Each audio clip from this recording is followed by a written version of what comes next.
For this question, we've been asked to calculate the following roots where they exist. So starting off with the square root of 121, when we're taking the square root of a number, we ask ourselves, what number do I multiply by itself to give me, in this case, 121? So there are two possibilities for this. We can see that 11 times 11 gives us 121. So I could therefore say the square root of 121 is 11, and that would be fine. But we can also see that if we have minus 11 times minus 11, minus times a minus gives us a plus, so we also get 121. So we can also say that the square root of 121 is minus 11. Therefore, we say square root of 121 is plus or minus 11. That means we can either take 11 or minus 11.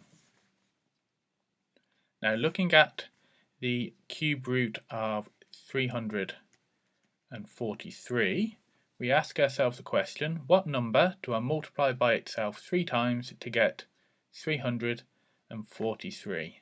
Well, I will see that 343 can be written as 7 times 7 times 7, which is 49 times 7, which gives us as 343.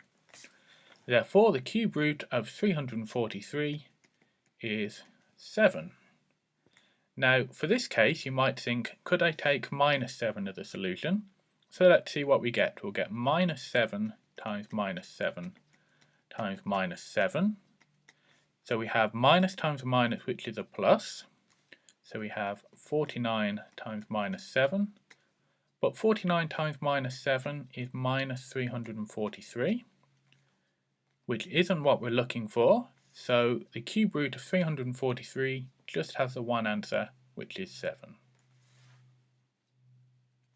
So moving on now to find the 7th root of 128, we ask ourselves the question, what number do we multiply by itself 7 times to get 128? And that is the number 2. Moving on to square root of minus 25, we will see for now that this does not exist.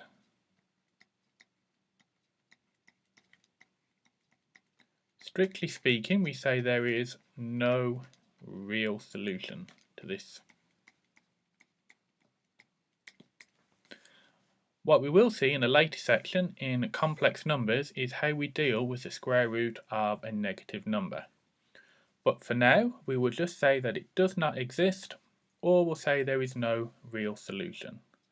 If you would like to know more on how to do this, then please go and have a look at the section on complex numbers. Now finally, the 5th root of minus 32, well, that tells us again what number, when I multiply itself 5 times, gives me minus 32. Now we can work this out because we can see that minus 32 can be written as minus 2 times minus 2 times minus 2 times minus 2 times minus 2, because 2 times 2 times 2 times 2 times 2 is 32. Minus times a minus gives a plus, times another minus is minus, times another minus is plus, finally times another minus gives us a minus. So we'll see that the 5th root of minus 32 is minus 2. So we have found the following roots. 4 of them existed, 1 did not.